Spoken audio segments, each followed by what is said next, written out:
March 15, 2024. Allianz Stadium, Turin. Marco Santangelo watched through binoculars as 30 Napoli fans surrounded a pile of Juventus jerseys with gasoline and matches. His hands were shaking, not from the cold. One of those jerseys contained evidence that could destroy his son's life. Jersey number 23, white fabric, size XL, bloodstains he'd personally bleached 8 years ago, thinking he'd erased every trace of that night. The night Alessandro killed someone and Marco made it disappear. The ultras lit the fire. Marco's phone buzzed. Unknown number. Text message: "We know what you buried, pig. Your son pays tonight." The flames reached Jersey 23. DNA doesn't burn as easily as you think. 3 minutes later, federal police cars surrounded the stadium. Someone had called them exactly 60 seconds before the evidence went up in smoke. Someone who knew precisely what Marco had been protecting all these years. Before we jump back in, tell us where you're tuning in from, and if this story touches you, make sure you're subscribed because tomorrow I've saved something extra special for you. Marco's legs moved before his mind caught up. He dropped the binoculars and sprinted down the concrete steps of the stadium's upper concourse, weaving between confused security personnel who were still trying to understand why federal police had just cordoned off their building. The text message burned in his mind: "Your son pays tonight." Alessandro was at home, probably grading papers for his literature students at the university, completely unaware that 8 years of carefully constructed lies were crumbling around them both. Marco had built a new life for his son. Clean, quiet, respectable. Professor Alessandro Santangelo, who read Dante to undergraduates and had never hurt anyone, except he had, once. Marco's chest hammered as he reached ground level. Through the glass doors, he could see federal agents in tactical gear, moving with the precision of a coordinated operation. This wasn't a response to some ultras burning jerseys. This was planned, organized. Someone had orchestrated every detail, from the jersey burning to the police response. His consulting firm's office was 15 minutes away by car. Marco kept emergency cash there, along with 2 clean phones and a passport that would get Alessandro out of the country if everything went to hell. 8 years ago, when Marco was still Turin's police chief, he'd learned that the smart move was always to have an exit strategy. The problem was getting there alive. 3 black sedans had positioned themselves in the stadium parking lot. Professional spacing, engine running. Marco recognized the formation. He'd used it himself dozens of times when he wore a badge. These weren't federal agents. Federal agents announced themselves, showed credentials, followed protocol. These men were here to clean up loose ends. Marco circled around to the service entrance, using delivery trucks as cover. His phone buzzed again. This time, a call from Alessandro. "Dad?" His son's voice was tight with confusion. "There are men outside my apartment. They're just sitting there, in cars. Should I—" "Listen carefully," Marco whispered, pressing himself against a concrete pillar.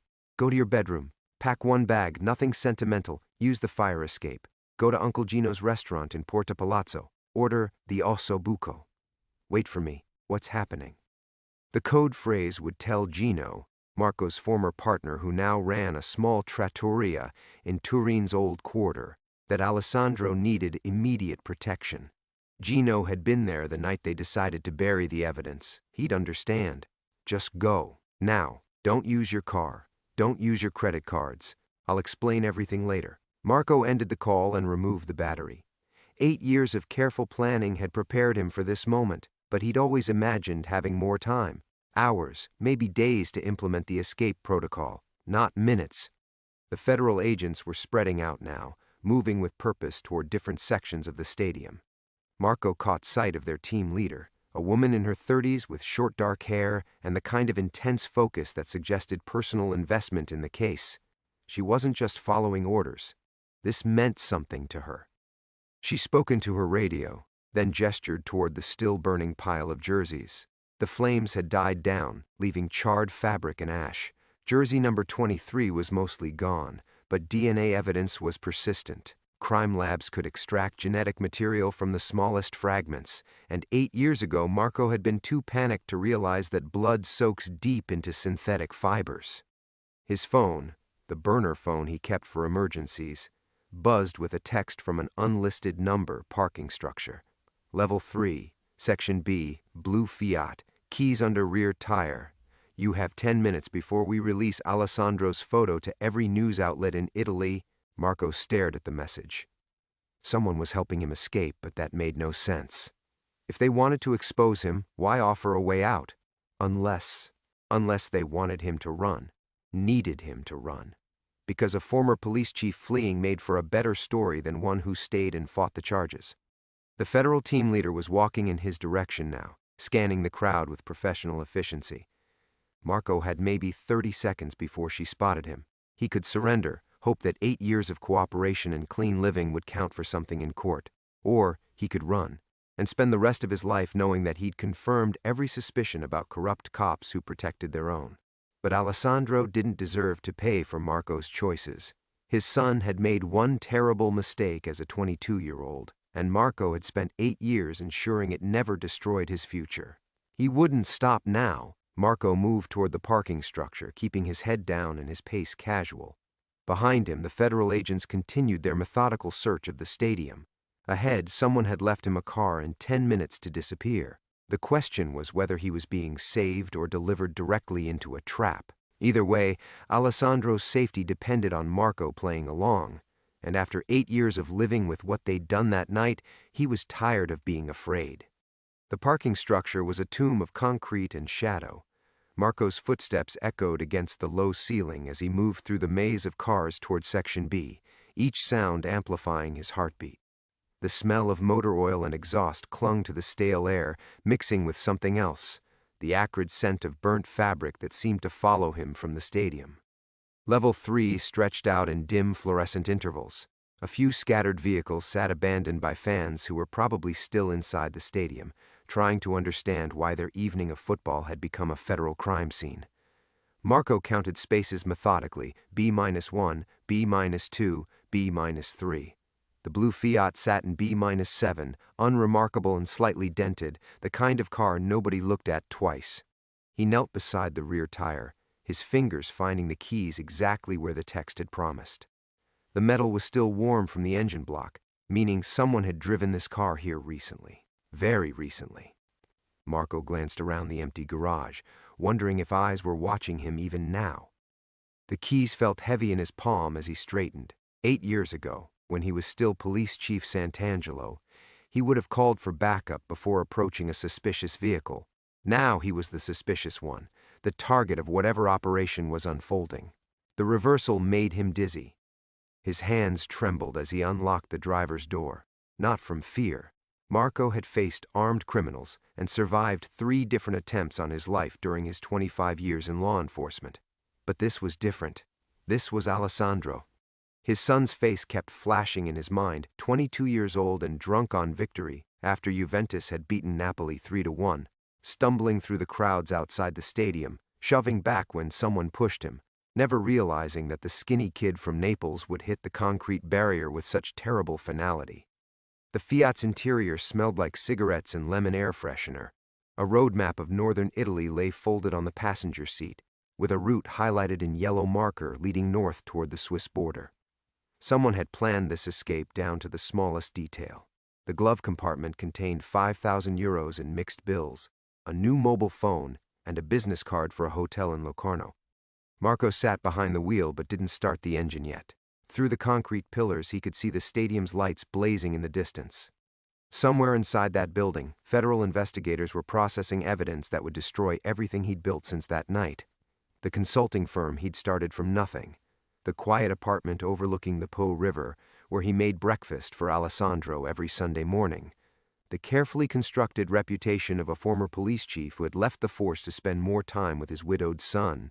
All of it had been borrowed time. The new phone buzzed. Another message from the unknown number. Your son is safe. For now. Drive to Palazzo Reale, Piazza Castello. Come alone. You have 20 minutes.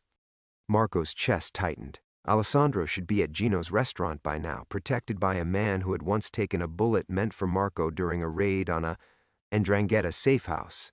But this message suggested otherwise. Either his mysterious contact was lying, or something had gone wrong with the escape plan. He started the engine and pulled out of the parking space, following the concrete ramps down to street level. The Fiat handled smoothly despite its worn appearance, professional maintenance hidden beneath a civilian exterior, just like the escape route itself. Whoever was orchestrating this operation understood surveillance, counter-surveillance, and the psychology of a hunted man. The streets of Turin passed in a blur of evening traffic and neon signs.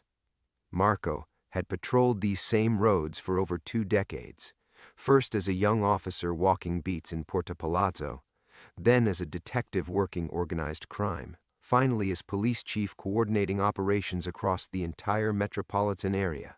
He knew every shortcut, every camera location, every place where a smart criminal might disappear. Now he was the criminal. The irony wasn't lost on him. 25 years of catching people who ran from justice, and here he was doing exactly the same thing. But Alessandro had been so young that night, a literature student who wrote poetry and cried during sad movies, not a killer. The boy from Naples, Matteo Ricci, son of a baker from the Sanita district, had been the same age. 2 kids whose lives had intersected for 30 seconds of alcohol-fueled stupidity that changed everything. Marco pulled over near Via Roma and called the restaurant using the new phone. Gino answered on the second ring. He never came, Gino said quietly. Marco, something's wrong. There are cars circling the block, professional cars. The phone slipped in Marco's suddenly sweaty palm. Alessandro hadn't made it to safety. 8 years of preparation, and his son was still out there, vulnerable, probably surrounded by the same kind of men who were now hunting Marco through the streets of Turin. He had 15 minutes to reach Palazzo Reale. 15 minutes to discover who was playing puppet master with their lives. Marco pushed the Fiat through Turin's narrow streets, his mind racing faster than the engine. Palazzo Reale sat in the heart of the city like a monument to power, royal, then governmental, now tourist. At this hour, the piazza would be mostly empty except for late evening strollers and the occasional police patrol. A public place, but isolated enough for a private conversation or an execution. He parked 2 blocks away, leaving the engine running and the driver's door unlocked. Old habits from his police days: never trap yourself in a vehicle, always maintain multiple exit routes. The walk to Piazza Castello gave him time to scan for surveillance, to catalog potential threats, to remember what it felt like to move through the city as a hunter instead of prey. The square opened before him in a wash of amber streetlight. Palazzo Reale's Baroque facade loomed against the night sky, its windows dark except for the security lighting that cast long shadows across the cobblestones. Marco checked his watch, 18 minutes since the text. He was early, which meant he could choose his position instead of walking into one. He selected a bench near the fountain with clear sightlines in all directions. The burner phone sat heavy in his jacket pocket, its silence more threatening than any ringtone. Behind him, the city hummed with ordinary evening life. Couples walking home from dinner, teenagers gathered around gelato stands, the distant sound of traffic on Via Roma. Normal people living normal lives, unaware that a former police chief sat 50 meters away, waiting to meet someone who held his son's life in their hands. The phone buzzed. Not a call, a notification. Marco pulled it out and stared at the screen, his blood turning to ice. A photo message. Alessandro bound to a chair in what looked like an empty warehouse. His son's face was bruised, his university blazer torn at the shoulder. But his eyes were alert, angry rather than afraid. The academic who read Dante and graded papers on romantic poetry, forced back into the nightmare they'd both tried to forget. Below the photo, a message 8 years ago: "You buried more than evidence. You buried my brother." Marco's hands shook as he read the words again. My brother. Matteo Ricci had been an only child according to the police reports. Marco had read them obsessively in the months after the incident, memorizing every detail about the boy whose death had derailed 2 lives. Son of Giuseppe and Maria Ricci, both deceased. No siblings listed. But police reports could be wrong, or incomplete, or deliberately altered. Another message appeared: Giulia Ricci, adopted by my aunt in Rome when I was 12. You never looked for family outside Naples, did you? Too busy protecting your precious son. The name hit him like a physical blow. Giulia. He'd seen that name somewhere recently. His mind raced backward through the evening. The stadium, the federal agents, the woman with dark hair who'd been coordinating the operation with such personal intensity. the federal team leader. She hadn't been just following orders. This wasn't about corruption or match fixing or organized crime. This was about revenge. 8 years in the planning. Marco's phone rang. This time, a call. He answered on the first ring. Chief Santangelo. The voice was young, female, professionally controlled but with an undercurrent of satisfaction. Though I suppose it's just Marco now. You've been expecting me. Where is my son? Safe. Temporarily. Do you know what it's like to grow up knowing your brother was murdered and his killer walked free? To watch the police chief who covered it up get promoted, then retire with honors, then start a nice little consulting business while Matteo rots in Cimitero Monumental? Marco closed his eyes. It was an accident. Alessandro never meant to kill him? No, I'm sure shoving a 20-year-old kid into a concrete barrier was just youthful exuberance. But covering up the evidence? Falsifying witness statements? Bribing the medical examiner to rule it accidental trauma from the riot instead of assault? Her voice turned arctic. That was deliberate. That was you choosing your son's future over justice for mine. The words landed like hammer blows because they were true. Every single accusation. Marco had used his position, his contacts, his knowledge of the system to bury the truth. He'd told himself it was protecting Alessandro, but really he'd been protecting himself, his reputation, his legacy. What do you want? What I've always wanted, the truth. Alessandro confesses to killing Matteo. You confess to the cover-up. Both of you serve the prison time you should have served 8 years ago. And if we refuse? The silence stretched for 10 seconds. Then, look behind you. Marco turned. A news van was pulling into the square, followed by another. Camera crews were already setting up equipment, their bright lights cutting through the darkness. A reporter was speaking into a microphone, gesturing toward the palazzo. I've prepared a very detailed press conference, Julia said. Complete with evidence, DNA analysis, and testimony from 3 witnesses who were too scared to come forward in 2016, but who are quite willing to talk now. Your choice, Marco. Justice or public destruction? Marco stared at the cameras, understanding finally that he'd been maneuvered into checkmate. 8 years of running from the truth, and it had found him anyway. Marco ended the call and sat frozen on the bench, watching the news crews multiply across the piazza like a spreading infection. 3 vans now, with more arriving. Professional lighting rigs transformed the ancient square into a stage, and he was about to become the main attraction whether he wanted to or not. His first instinct was to run. Every survival mechanism honed over 25 years in law enforcement screamed at him to move, to disappear into Turin's labyrinth of side streets before the cameras found his face. But Alessandro's bruised image burned behind his eyelids, and running would only confirm every accusation Julia was about to broadcast to the world. The burner phone buzzed again. Not Julia this time, a different number. Marco? The voice was familiar, gravelly with age and cigarettes.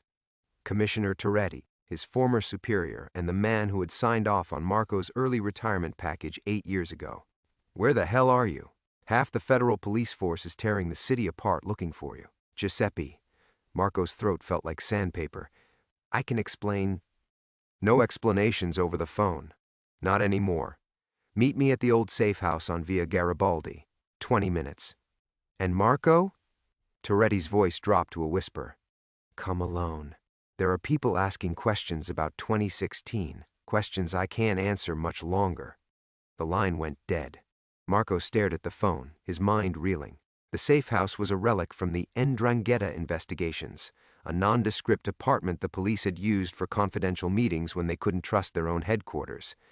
If Toretti was suggesting they meet there, it meant the corruption had spread beyond anything Marco had imagined.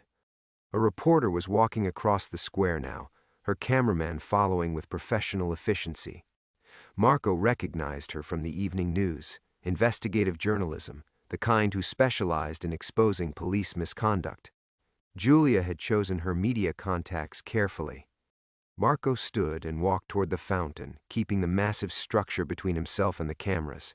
His reflection wavered in the dark water, distorted but still recognizable. After tonight, that face would be on every television screen in Italy. Former police chief Marco Santangelo, who had covered up his son's crime and let a young man's death go unpunished. The weight of 8 years crashed down on him at once. Every Sunday morning breakfast with Alessandro, every consultation with corporate clients who trusted his reputation, every moment he'd allowed himself to believe they'd escaped the consequences of that night. All of it built on the foundation of Matteo Ricci's silence. His phone rang again. Alessandro's number this time. But when Marco answered, it was Giulia's voice. Having second thoughts about running? Good. Your son wants to speak with you. A rustling sound, then Alessandro's voice, strained but steady. Dad, don't do anything stupid. I'm okay. They haven't hurt me. Alessandro. Remember him, Dad, the boy from Naples. I dream about him sometimes, about what I did. His son's voice cracked slightly. Maybe it's time to stop running. The phone was taken away before Marco could respond. Giulia came back on the line. 15 minutes until my press conference begins. Via Garibaldi 47, 3rd floor, if you want to see your son again. But Marco? Her voice carried a note of dark satisfaction. Bring Commissioner Toretti with you. He has some explaining to do as well. Marco's blood turned to ice. She knew about the meeting, knew about the safe house. How long had she been watching them? How deep did her surveillance network go? Across the piazza, more media vans were arriving. A small crowd of curiosity seekers had begun to gather, drawn by the lights and activity. In 15 minutes, this quiet square would become the epicenter of a scandal that would destroy not just Marco and Alessandro, but everyone who had participated in the cover-up. Marco thought about Toretti, about Gino, about the medical examiner who had ruled Matteo's death accidental in exchange for a transfer to a better position. How many lives would Giulia burn to get her justice? He started walking toward Via Garibaldi, each step feeling like a surrender. The safe house was 6 blocks away through streets he knew intimately, but the city felt foreign now, hostile. Windows that had once been friendly now seemed to watch him with judgment.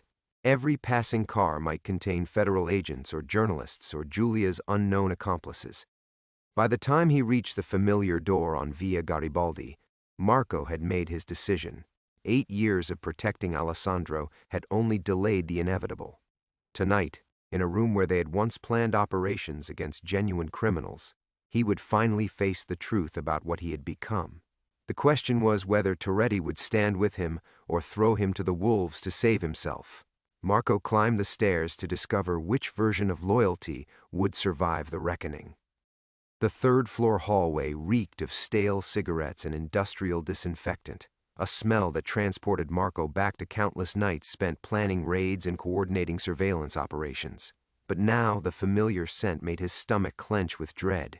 Each step on the worn linoleum felt like walking toward his own execution. The safe house door stood slightly ajar, yellow light spilling into the dim corridor.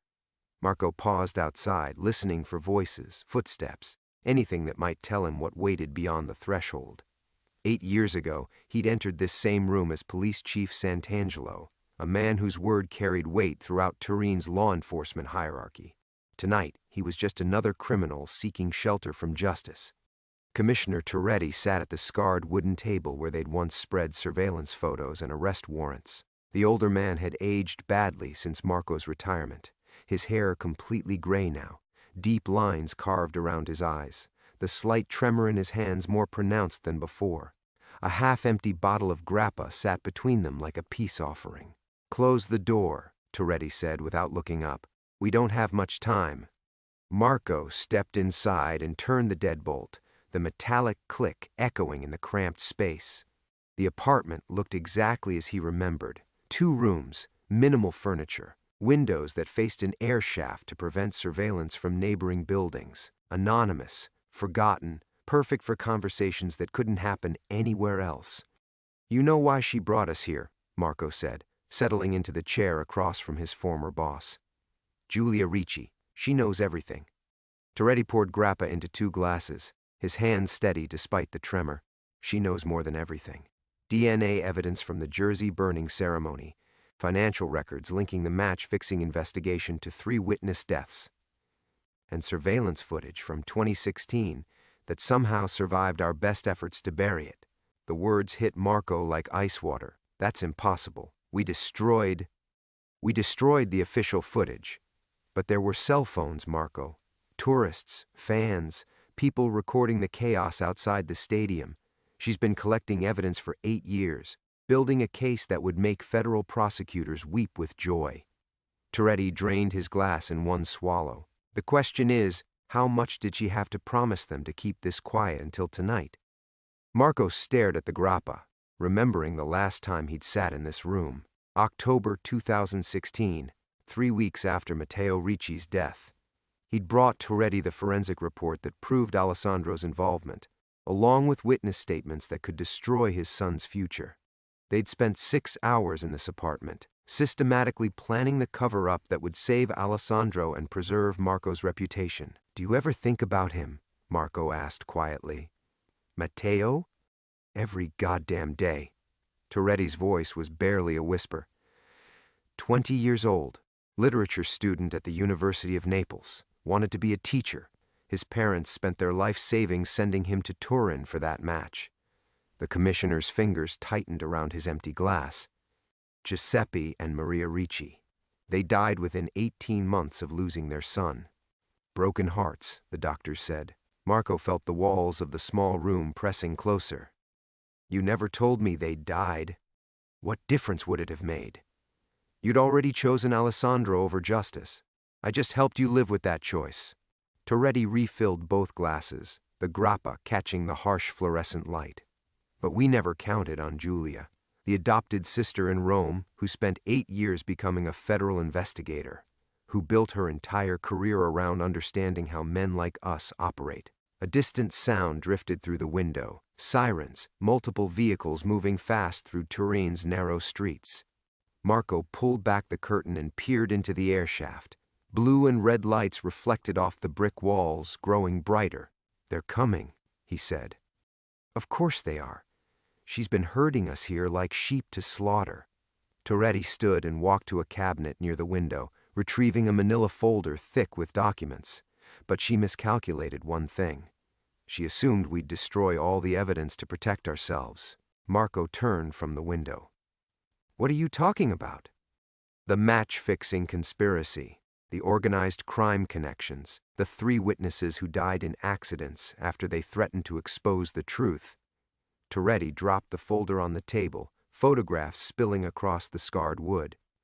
"I kept everything, Marco. Every bribe, every threat, every order that came down from above. Insurance, I thought.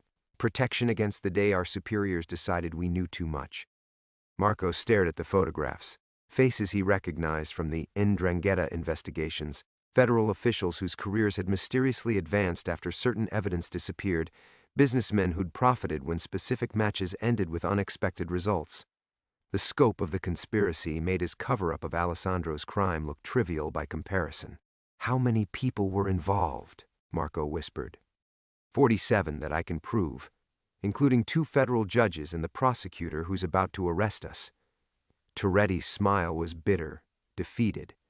"Giulia thinks she's exposing corruption. What she's actually doing is providing the perfect cover for the real criminals to eliminate everyone who can testify against them."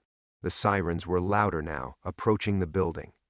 Marco realized with crystalline clarity that they weren't being arrested, they were being silenced.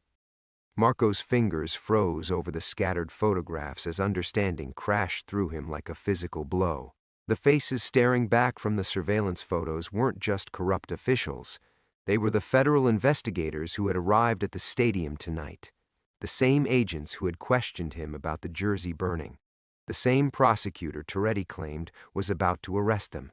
"Giuseppe," Marco whispered, his voice barely audible above the approaching sirens. "Tell me you didn't what?" Toretti's laugh was hollow, brittle. "Didn't sacrifice your son to save my own neck? Didn't spend 8 years feeding information to the people who wanted Matteo Ricci dead in the first place?"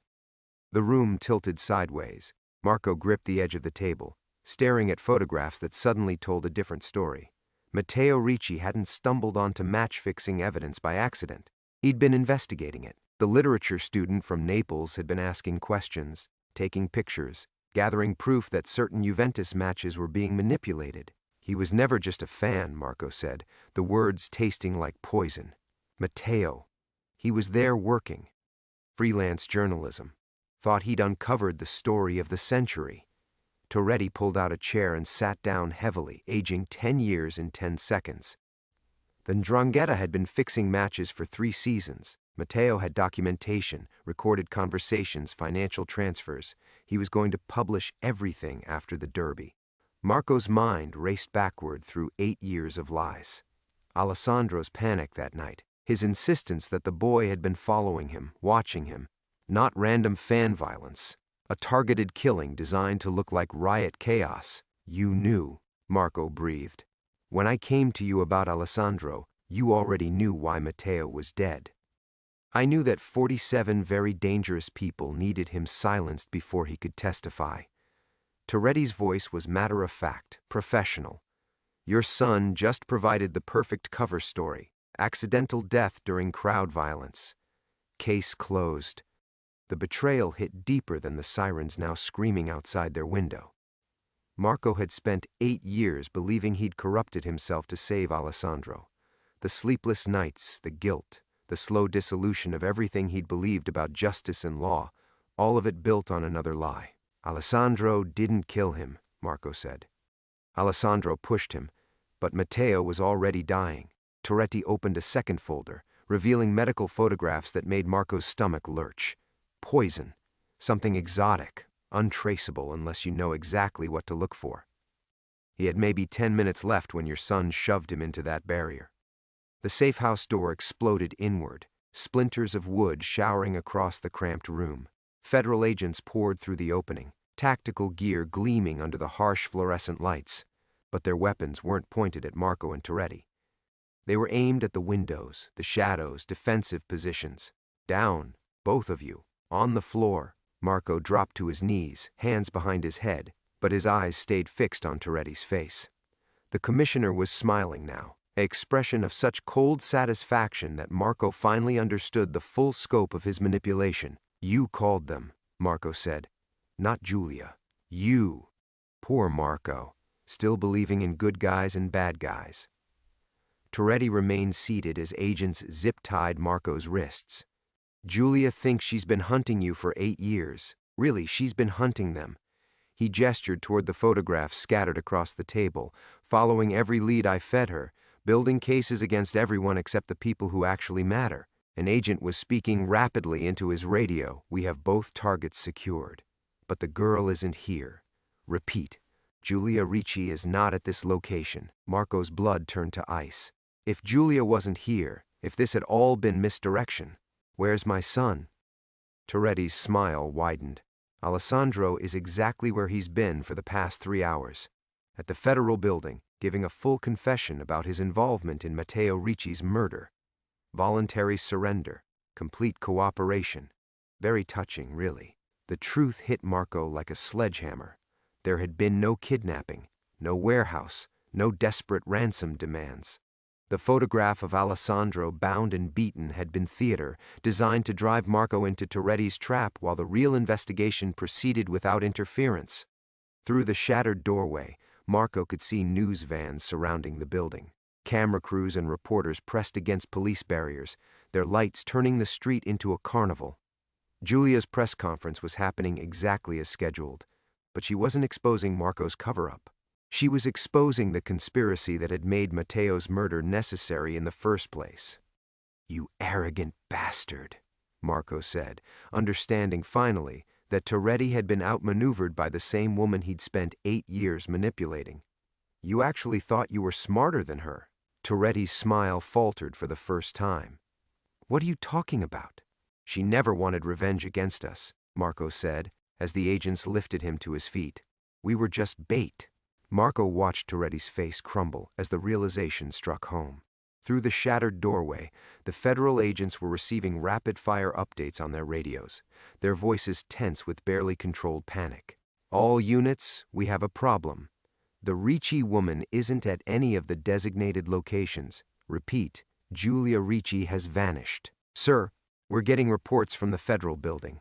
Someone leaked the Sant'Angelo confession to the media before the press conference. It's already broadcasting. Jesus Christ. How many of our people were supposed to be watching her? Torretti stood slowly, his legs shaking. The folder of photographs lay scattered at his feet, 47 faces that had controlled Turin's corruption network for a decade. But now those same faces were being broadcast across every television screen in Italy, part of Alessandro's confession that was playing out in real time. Marco felt something shift inside his chest, a sensation he hadn't experienced in 8 years. Hope, maybe. Or justice finally finding its way home. "She played us both," he said, watching Toretti's hands tremble as the commissioner reached for his grappa glass. "Every move we made, every decision we thought was ours. She orchestrated all of it." Through the radio chatter, fragments of Alessandro's confession were bleeding through. His son's voice, steady and clear: "My father covered up my involvement in Matteo Ricci's death, but he didn't know about the match-fixing conspiracy. He didn't know that Matteo was murdered to protect a criminal network that reaches into the highest levels of federal law enforcement." Toretti's glass shattered against the floor. "That's impossible. The boy doesn't know anything about the network. He was just a drunk kid who pushed someone." Was he? Marco studied Toretti's face, seeing panic replace the cold calculation that had defined their relationship for 8 years. Or has Giulia been talking to Alessandro longer than any of us realized? Feeding him information, preparing him for this moment? The lead federal agent, Marco recognized him now from one of Toretti's surveillance photographs, was speaking urgently into his headset. "We need immediate containment on the media leak, and find out where the hell Giulia Ricci is broadcasting from." "Sir," another agent interrupted, "we're getting reports from Naples. Simultaneous raids on 3 Ndrangheta safe houses. Someone provided federal prosecutors with detailed intelligence about the match-fixing operation." Marco almost laughed. While Toretti had been manipulating Giulia's investigation to protect the real conspirators, she'd been feeding information directly to clean federal agents in Naples, investigators who had no connection to Turin's corruption network. The case that Toretti thought he was controlling had been building in a completely different jurisdiction. 8 years, Marco said, more to himself than to Toretti. "She spent 8 years becoming everything she needed to destroy you. Not just a federal investigator, the right kind of federal investigator, connected to people you couldn't buy or threaten." Toretti slumped back into his chair, suddenly looking every one of his 63 years. The confession. How much did Alessandro tell them? Everything, probably. Marco felt a strange peace settling over him. The real story about Matteo's murder, the cover-up, your role in protecting the match-fixing network, the 3 witnesses who died in accidents after they threatened to expose the truth. He doesn't know about the witnesses. "Doesn't he?" Marco interrupted. "Giulia's been investigating this for 8 years, Giuseppe. She knows exactly who killed her brother and why, and she's been sharing that information with Alessandro while you thought you were feeding her false leads." The federal agent in charge was receiving another update, his face growing pale. "Sir, Naples prosecutors are requesting immediate extradition for 47 individuals currently under federal protection in Turin. They have evidence linking them to organized crime conspiracy charges." Toretti's hands were shaking openly now. This isn't how it was supposed to end. "No," Marco agreed. "You thought you could sacrifice me and Alessandro while protecting the real criminals. Use Giulia's investigation to eliminate a few inconvenient witnesses while keeping the network intact." He paused, watching his former boss struggle to maintain composure. "But she was never investigating us, was she? We were just the opening act." Through the broken doorway, Marco could see reporters gathering in the street below, their cameras capturing everything.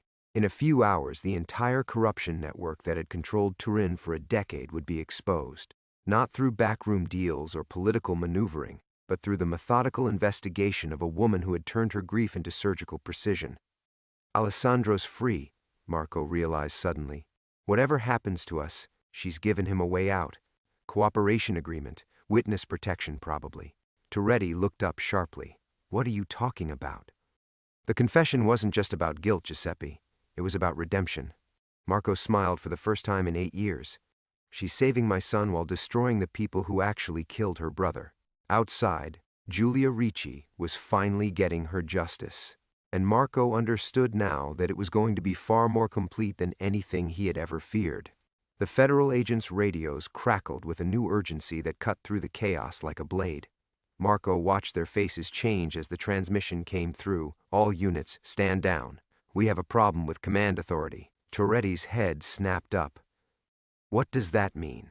The lead agent, Marco could see his nameplate now, Benedetti, was listening to his earpiece with growing alarm. When he spoke, his voice carried the weight of a man watching his world collapse in real time. Sir, Naples prosecutors are claiming jurisdiction over this entire operation. They're saying our federal protection orders were issued under false pretenses. Benedetti's eyes found Toretti. Commissioner, they have recordings of you authorizing evidence destruction in the Ricci case. Marco felt the room shift around him, as if gravity itself was realigning. Toretti's face went ashen, the color draining so completely that Marco thought the man might collapse. That's impossible, Toretti whispered. Those conversations they were secured. Were they? Marco's voice was steady now, clearer than it had been in years. Or did you assume they were secured because Julia wanted you to believe that? Through the shattered doorway, Alessandro's voice continued broadcasting from every news station in Italy. His confession playing out with devastating precision. Commissioner Toretti told my father that protecting me required protecting the entire network. He said that exposing the match-fixing conspiracy would destroy both our families.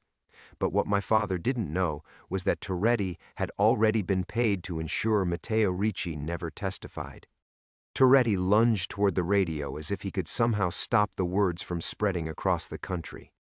But Benedetti caught his arm, and Marco saw something in the federal agent's face that made his pulse quicken. Not the cold professionalism of corruption, genuine shock, the expression of a man discovering he'd been used. Benedetti, Marco said carefully, you're not one of them, are you? The agent's grip on Toretti tightened. One of who? The 47 faces in those photographs, the network that's been controlling investigations for a decade. Marco gestured toward the scattered evidence on the table.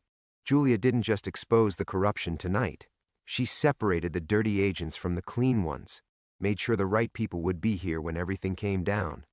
Benedetti stared at the photographs, his expression shifting from confusion to fury as he recognized colleagues, superiors, men he'd trusted with his life.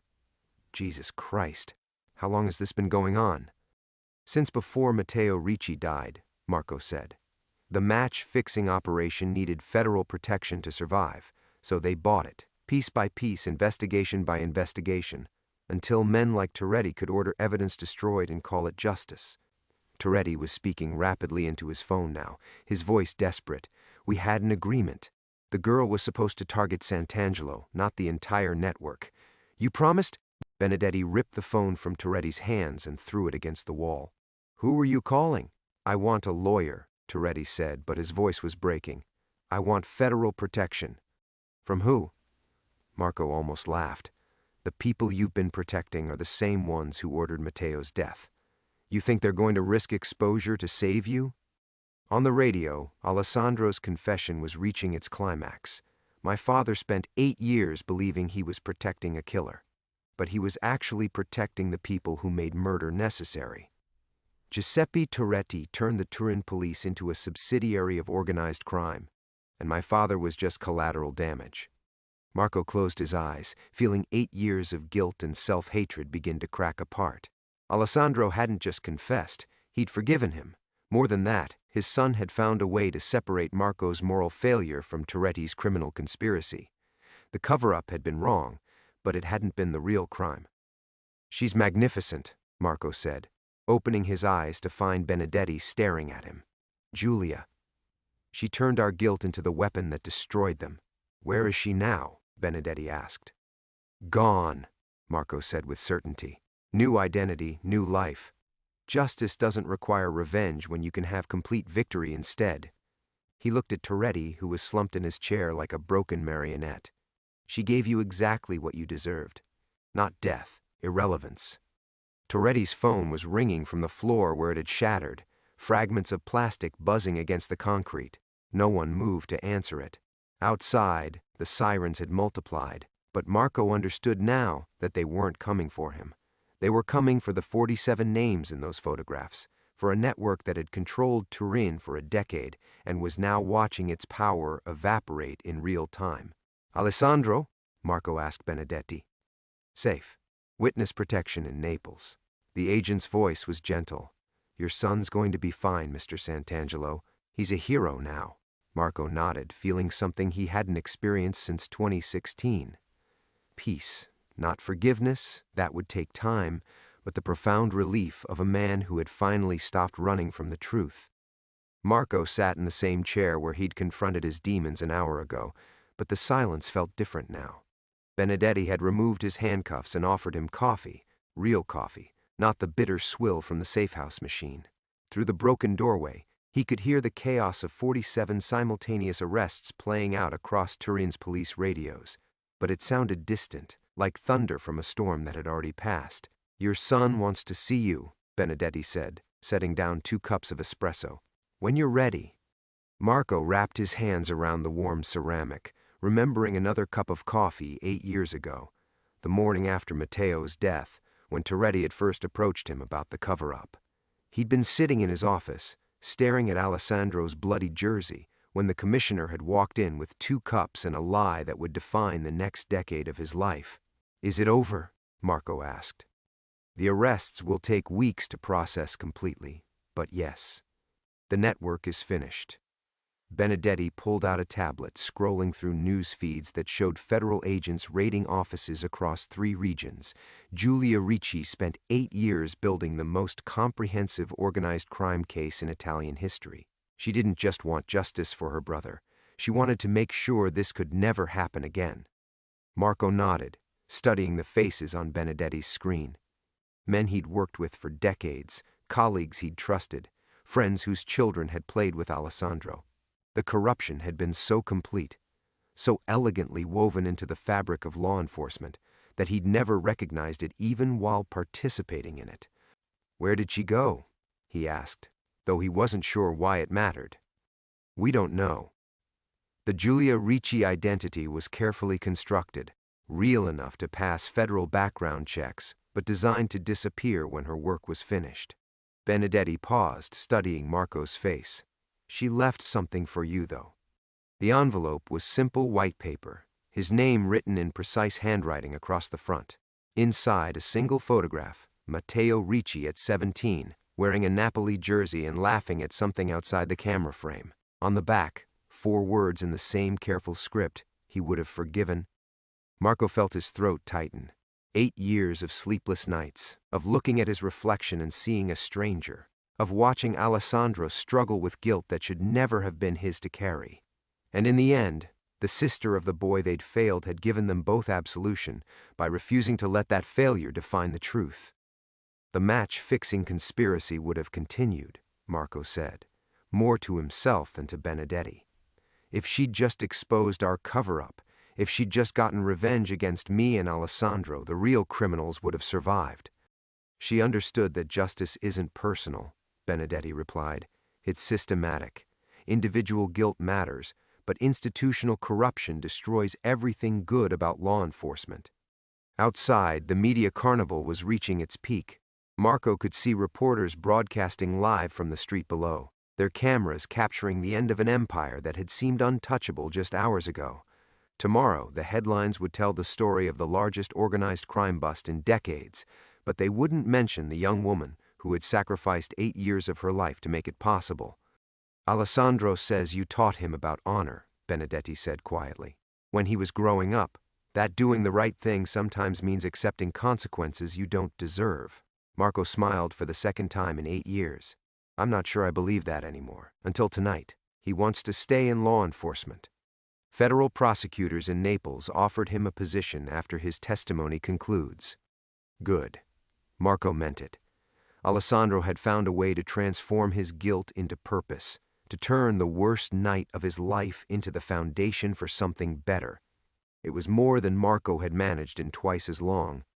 The coffee was getting cold, but Marco didn't mind. He was remembering mornings before 2016, when he'd believed absolutely in the work he was doing, when justice seemed like a simple equation of evidence and truth. That innocence was gone forever, but perhaps something better had taken its place. The harder wisdom of a man who understood that doing right sometimes required accepting the consequences of having done wrong. When can I see him? Marco asked. Today, if you want.